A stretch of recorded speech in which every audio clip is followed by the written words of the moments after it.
तो हेलो दोस्तों, स्वागत है आपका अपने favourite channel goal by Muzammil sir पर। दोस्तों, कल की वीडियो में हमने देखा नंबर सिस्टम के 5 महत्वपूर्ण टॉपिक के बारे में, जिसमें हम लोगों ने पढ़ा प्राकृतिक संख्याएं, पूर्ण संख्याएं, पूर्णांक, परिमेय संख्याएं और अपरिमेय संख्याएं। आज हम उसी से जुड़ा हुआ बहुत ही मजेदार और शानदार टॉपिक लेके आया हूं, जिसमें हम पढ़ेंगे सम संख्याएं यानी इवन नंबर, ऑड नंबर यानी विषम संख्याएं, कंपोजिट नंबर यानी भाज्य संख्याएं और प्राइम नंबर यानी अभाज्य संख्याएं। तो आइए वीडियो शुरू करते हैं। पहले हम देखेंगे सम संख्याओं के यानी इवन नंबर के बारे में।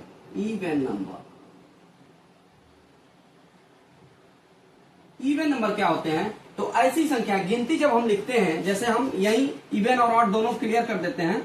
यहां से हम शुरू करेंगे 1 2 3 4 5 6 7 8 9 एंड 10, 11 12 13 14 15 16 17 18 19 20। थोड़ा सा पेशेंस बना के रखेंगे, जिससे कि एक ही स्लाइड से आप लोगों को इवन नंबर और ऑड नंबर दोनों क्लियर हो जाएंगे। तो हम लोगों ने 1 से लेकर के 20 तक की संख्याओं को लिख लिया। ये सभी संख्याएं अभी पिछली स्लाइड में जो हम पढ़ाए हैं उसी से रिलेटेड है। 1 से लेकर के 20 तक की ये सभी संख्याएं क्या कहलाएंगी? इन संख्याओं को हम नेचुरल नंबर या प्राकृतिक संख्याएं कहेंगे। अब अगर हमको सम नंबर यानी इवन नंबर निकालना हो, तो एक को छोड़ करके दूसरा नंबर और फिर एक छोड़ करके, फिर एक छोड़ करके, फिर एक छोड़ करके, फिर एक छोड़ करके हम सर्कल बनाते जाएंगे। एक एक को छोड़ करके जितने भी नंबर आ रहे हैं उनको हम सर्कल कर लेंगे। तो आप देख रहे हैं कि 2 पे सर्कल हुआ है, 4 पे हुआ है, 6 पे हुआ है, 8 पे हुआ है, 10 पे हुआ है, 12 पे हुआ है, 14 पे और 16 पे, 18 पे और 20 पे। जिन पे सर्कल हुआ है वो सभी नंबर क्या कहलाएंगे? इवन नंबर कहलाएंगे। यानी सर्कल वाले नंबर क्या हैं? ये इवन नंबर है। और साथ ही साथ जो वैसे ही छूट गए हैं उन नंबरों को हम ऑड नंबर या विषम संख्याएं कहते हैं। विषम संख्या, इसको हम बोलते हैं ऑड नंबर। ऑड नंबर, और इनका बहुत महत्वपूर्ण योगदान है आपके मैथ्स में। बहुत जगहों पर इनके द्वारा बहुत से क्वेश्चन आते हैं। तो हम लोगों ने देखा कि 1 से लेकर के 20 तक की अगर गिनती लिखे, उसमें हम देख रहे हैं 2 4 6 8 10 12 14 16 18 20। इन सब में देखिए यूनिट डिजिट, इकाई का अंक 2 4 6 8 और 0। इकाई का अंक क्या है? 2 4 6 8 और 0। तो एक आसान सा ट्रिक है आप लोगों के लिए। सम संख्याओं में यूनिट डिजिट जो होगा, जो यूनिट डिजिट यूनिट डिजिट को हम कहेंगे इकाई अंक। हिंदी में इकाई अंक। हम हिंदी और इंग्लिश दोनों लैंग्वेज को लेकर इसलिए चल रहे हैं कि बहुत से ऐसे बच्चे हैं जिनको हिंदी में कठिनाई होती है, क्योंकि ज्यादातर स्कूल में इंग्लिश मीडियम से पढ़ाई हो रही है। तो इसके लिए मैं हिंदी मीडियम और इंग्लिश मीडियम दोनों को कंबाइन लेके चल रहा हूं, जिससे कि आप लोगों को असुविधा न हो। तो यूनिट डिजिट का अर्थ है इकाई का अंक। इकाई का अंक क्या हो? 0 हो, 2 हो, 4 हो, 8 हो, 6 छूट गया, 6 हो और 8 हो। 0 2 4 6 और 8 वो सभी नंबर क्या होंगे? इवन नंबर यानी सम संख्याएं होंगी। साथ ही साथ ये यूनिट डिजिट वाले जो नंबर हैं वो सभी नंबर 2 से विभाजित होते हैं, यानी 2 से उनका पूरा भाग चला जाता है। तो जो संख्याएं 2 से कट जाती हैं उन्हीं नंबरों को हम सम संख्या कहते हैं। और विषम संख्या में जो संख्याएं 2 से नहीं कटती हैं उनको हम क्या कहते हैं? विषम संख्याएं कहते हैं। यानी इनके यूनिट डिजिट, जो यूनिट डिजिट यानी इकाई का अंक है, उनके इकाई का अंक होगा 1 यानी 1, फिर 3 5 7 और 9। आप लोगों ने देखा कि 5 नंबर इसमें भी और 5 नंबर इसमें भी यूनिट डिजिट जिनका 1, 3, 5, 7 और 9 हो वो संख्याएं ऑड नंबर यानी विषम संख्याएं होती हैं और ये सभी नंबर 2 से कभी नहीं कटेंगे यानी 2 से विभाजित नहीं हो पाएंगे पूरी तरह से। एक नंबर पे ये आज हमने पढ़ा, दूसरे नंबर पे इसको पढ़े, तीसरे नंबर पे जो हमारा आता है उसको हम बोलते हैं अभाज्य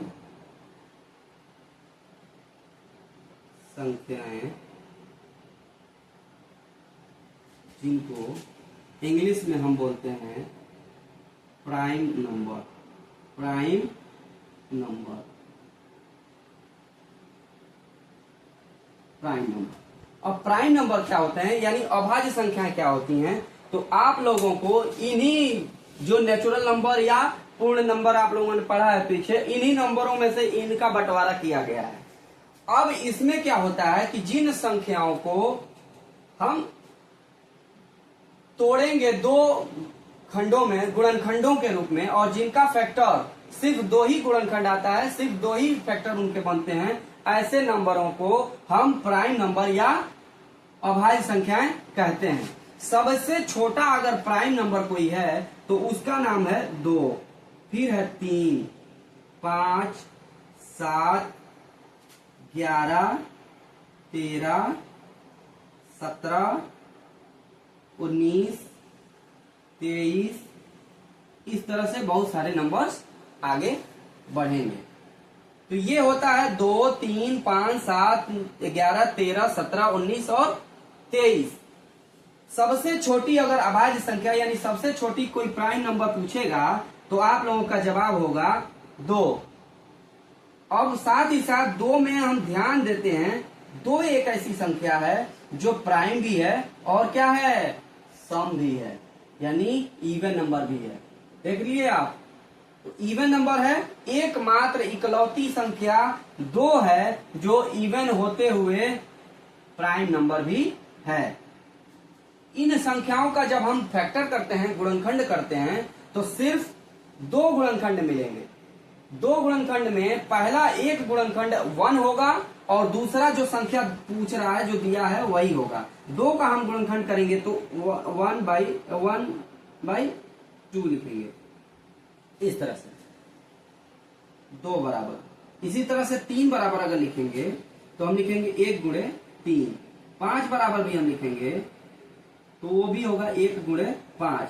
इसमें हम देख रहे हैं एक गुणनखंड सबका है, एक गुणनखंड सबका है और दूसरा गुणनखंड वो स्वयं संख्या हो जा रही है, यह स्वयं संख्या हो जा रही है कि नहीं हो जा रही है।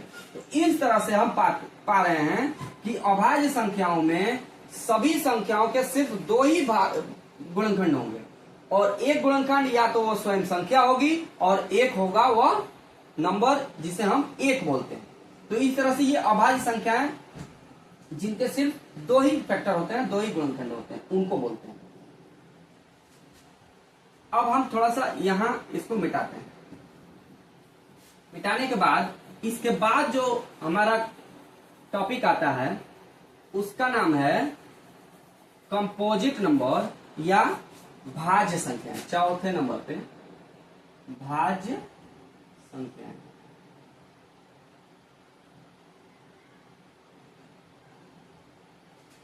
इनको हम बोलते हैं इंग्लिश में कंपोजिट नंबर। Composite number. अब कंपोजिट नंबर क्या होते हैं, ठीक भाज्य अभाज्य का उल्टा होता है भाज्य, क्योंकि इसका विपरीतार्थ भी है। हिंदी में आप लोग पढ़े भी होंगे कि अगर इसके पहले हम अ लगा दिए तो क्या हो गया, इसका उल्टा हो गया। तो भाज्य का उल्टा अभाज्य है, तो अभाज्य का उल्टा भी तो भाज्य होगा। यानी तो जिन संख्याओं के, इसका परिभाषा था कि जिन संख्याओं में सिर्फ 2 ही फैक्टर बनते हैं, 2 ही गुणनखंड बनते हैं, उनको हम बोलते हैं अभाज्य संख्याएं। और इसमें होता है कि जिन संख्याओं में 2 से अधिक गुणनखंड बनेंगे यानी 2 से अधिक फैक्टर होंगे, उन संख्याओं को हम क्या बोलते हैं, भाज्य संख्या बोलते हैं। जैसे अभी आप लोगों ने यहां देखा 2, फिर 3, बीच में एक संख्या होनी चाहिए ना, वो क्या होनी चाहिए, 4 होनी चाहिए, 4 होनी चाहिए। तो वह संख्या इसमें नहीं लिखी गई है। फिर 5 और 7 के बीच में 6 होनी चाहिए, वो भी नहीं लिखी गई है। फिर 7 और 11 के बीच में 3 संख्याएं हैं, 8, 9 और 10, ये 3 संख्याएं होनी चाहिए, नहीं लिखी गई हैं। इसका मतलब ये है कि अगर इसमें नहीं लिखी गई हैं तो कहीं और तो बैठेंगी ही बैठेंगी, क्योंकि उनका भी एक अपना परिवार है। जिस तरह से इनका एक परिवार बन गया उसी तरह से उनका भी एक परिवार बनेगा। तो इन दोनों के बीच में कोई नंबर नहीं है जो छूटा है। इनके 3 और 5 के बीच में एक नंबर छूटा है जिसका नाम है 4, 4 का हम जब गुणनखंड करेंगे तो इसका गुणनखंड मिलता है हमारा एक से कट जाएगा। गुणनखंड का मतलब यही होता है कि ऐसी संख्या जो दी गई संख्या को विभाजित कर पाए, भाग उसमें दे तो हम ये पूरी पूरी कट पाए। तो 1 से तो ये कट जाएगा, 4 कटता है ना, सभी संख्या 1 से कटती हैं। एक ऐसी संख्या है जो सभी संख्याओं को विभाजित कर सकती है। फिर ये 2 से भी कट जाएगा, 2 दूनी 4, कटेगा कि नहीं। फिर 4 से भी कटेगा भाई। तो हम देख रहे हैं कि इसके गुणनखंड कितने मिले, 2 के बजाय 3 मिले। एक मिला और एक वह स्वयं संख्या मिली, और तीसरा एक नंबर और मिल गया जिससे ये संख्या विभाजित हो रही है। तो 4 के 3 फैक्टर मिल रहे हैं, यानी 4 के 3 गुणनखंड मिल रहे हैं। इन 3 गुणनखंड के मिलने के ही कारण हम 4 को भाज्य संख्या या कंपोजिट नंबर्स कहते हैं। बात समझ में आ गई है। इसके बाद 5 और 7 के बीच में भी 6 होता है। 6 को जब हम विभाजित करेंगे तो हम पाएंगे कि 1 से भी ये विभाजित हो रहा है, 2 से भी विभाजित हो रहा है और 3 से भी विभाजित हो रहा है। कहने का मतलब हम 1 के पहाड़े में भी 6 आता है, 6 के पहाड़े में 1 सॉरी 1 के पहाड़े में 6 आता है, फिर 2 के पहाड़े में भी 6 आता है, 3 के पहाड़े में भी 6 आता है। फिर इसी तरह से 6 के पहाड़े में भी तो 6 आएगा। इसके 4 फैक्टर मिले, 1, 2, 3 एंड 6, अर्थात 6 के 4 फैक्टर, 4 गुणनखंड हुए। इसी तरह से 7 और 11 के बीच में 3 संख्याएं छूट रही थी। एक संख्या थी हमारी 8, दूसरी थी 9 और तीसरी थी 10। 8 के हम जब फैक्टर करेंगे तो 8 1 से भी कटेगा, 1 से सभी संख्याएं कटती है, इसका ध्यान रखिएगा। 1 से कटेगा, फिर 2 से भी कट जाएगा, फिर 4 से भी कट जाएगा, उसके बाद से 8 से कट जाएगा, क्योंकि सभी संख्याएं स्वयं से कटती हैं, स्वयं से विभाजित होती हैं। 9 की जब हम बात करेंगे तो 9 भी 1 से कटेगा, 3 से भी कटेगा और 9 से भी कटेगा। 10 की जब हम बात करते हैं तो ये 1 से कटता है, 2 से कट जाता है, 5 से कट जाता है और 10 से कट जाता है। तो इस तरह से हमने देखा कि ये जितने भी नंबर हम अभी देखे हैं उनके 2 से अधिक फैक्टर आ रहे हैं। किसी में 3 आ रहा है, किसी में 4 आ रहा है। आगे और बड़ी संख्याओं को देखेंगे तो किसी किसी में 5 होगा, 6 होगा, 7 होगा, 8 होगा। इस तरह से ज्यादा गुणनखंड उनके बनेंगे। तो हमने आज जाना सम संख्याएं यानी इवन नंबर, ऑड नंबर यानी विषम संख्याएं, प्राइम नंबर यानी अभाज्य संख्याएं और भाज्य संख्याएं यानी कंपोजिट नंबर। अब किस तरह से हमने ये गुणनखंड निकाला है, हमने तो लिख दिया। क्या आप लोगों को ये आता है कि गुणनखंड कैसे आया है, इनका फैक्टर हम कैसे किए हैं? अगर नहीं आता है तो अगले वीडियो में हम इसका नेक्स्ट पार्ट लेके आएंगे, जिसमें हम सीखेंगे कि किस तरह से हम प्राइम फैक्टराइजेशन करते हैं, अभाज्य गुणनखंड, अभाज्य गुणनखंड निकालने का तरीका। तो अभाज्य गुणनखंड निकालने का तरीका हम अगली वीडियो में देखेंगे। साथ ही साथ ये प्राइम नंबर जब हमने देखा तो इन प्राइम नंबरों में 2 ऐसे नंबर हैं जिनको बताना हम भूल गए, जिसको हम ट्विन प्राइम नंबर और को प्राइम नंबर भी कहते हैं, अर्थात जुड़वा अभाज्य संख्याएं और सह अभाज्य संख्याएं। तो 2 टॉपिक और भी हैं, उनको भी मैं इसमें इंक्लूड कर रहा हूं। और अगली स्लाइड में हम अभाज्य गुणनखंड कैसे करते हैं, प्राइम फैक्टराइजेशन करने के मेथड के बारे में हम जानेंगे। किसके बारे में? मेथड के बारे में। मेथड यानी नियम, नियम के बारे में हम जानेंगे कि अभाज्य गुणनखंड कैसे करते हैं। तो ये अगली वीडियो में आएगा। तो अगर आप लोगों को ये कॉन्सेप्ट समझ में आ गई हो, वीडियो अच्छा लगा हो तो लाइक कर दीजिए, और पहली बार अगर चैनल पे आए हैं तो सब्सक्राइब कर लीजिए, बेल आइकन जरूर प्रेस कर लीजिएगा, जिससे कि हमारे द्वारा दी गई जो भी वीडियो है वो आप लोगों को सबसे पहले मिल सके।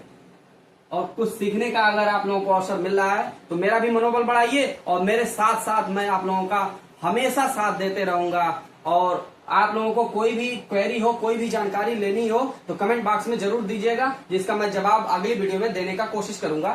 साथ ही साथ देखते रहिए आपका अपना फेवरेट चैनल गोल भाई मुजम्मिल सर। मिलते हैं नेक्स्ट वीडियो में, तब तक आप अपना ख्याल रखिए, स्वस्थ रहिए और मस्त रहिए।